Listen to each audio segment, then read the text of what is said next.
साहिबान ऐं मुंहिंजा मोहतरम प्यारा दोस्तों साथियों अस्सलाम वालेकुम। दोस्तों हकीकत ये आहे त अॼोको ॾींहुं मुंहिंजो पूरी तालीमी ज़िंदगी में यादगार रहंदो।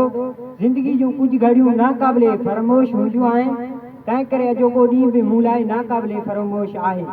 सभ खां पहिरीं त आउं पंहिंजे उन्हनि उस्तादनि खे सलाम अक़ीदत पेश करियां थो जन न फ़क़्ति मूंखे ऐं मुंहिंजे मोकिलाइण वारे दोस्तनि खे पढ़ायो ऐं उन्ही सां गॾोगॾु अॼोको ही बहितरीन प्रोग्राम बि सजायो।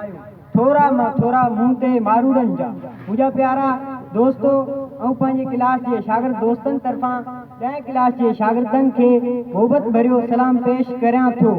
दोस्तो 5 सालनि जी इहा तवील रफ़ाक़त अॼु पुॼाणी ते पहुची रही आहे।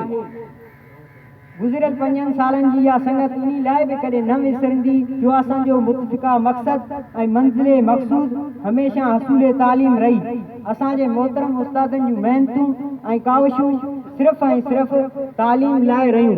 दोस्तो उम्मीद आहे त हितां मोकिलाइण खां बि अवी रोशनी जी इन वाट खे न छॾींदव, इन शमा खे हमेशह रोशन रखंदव, पंहिंजे उस्तादनि लाइ क़ाबिल फ़ख्र शागिर्द बणिजी मुआशिरे में का मिस्बत तब्दीली आणींदव।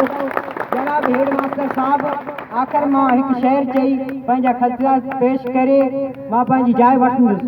न एल असांजो माली आहे, न एल असांजो माली आहे, गुलशन ऐं गुलनि जो छा थींदो, बदज़ोक़ जे हथनि में बाग़ रहियो, बदज़ोक़ जे हथनि में बाग़ रहियो, मासूम वणनि जो छा थींदो। कांवनि खे इजाज़त कांकां जी, कांवनि खे इजाज़त कांकां जी, बुलबुल जी सदा ते बंदिश आहे। हर शाख ते चिबरो वेठो आहे, हर शाख ते चिबरो वेठो आहे, में गुलिस्तान छा थींदो।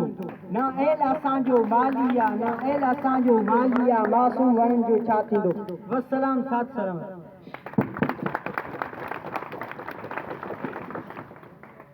जाजा बसी पाड़ के ताता नाह नमाज, जाजा बसी पाड़ के ताता नाह नमाज, सब विदाए साध ता तो तकबीर चो। ई वो शागिर्द जो हिज़्बुल्लाह जो पे ख्यालन जो इज़हार कयो।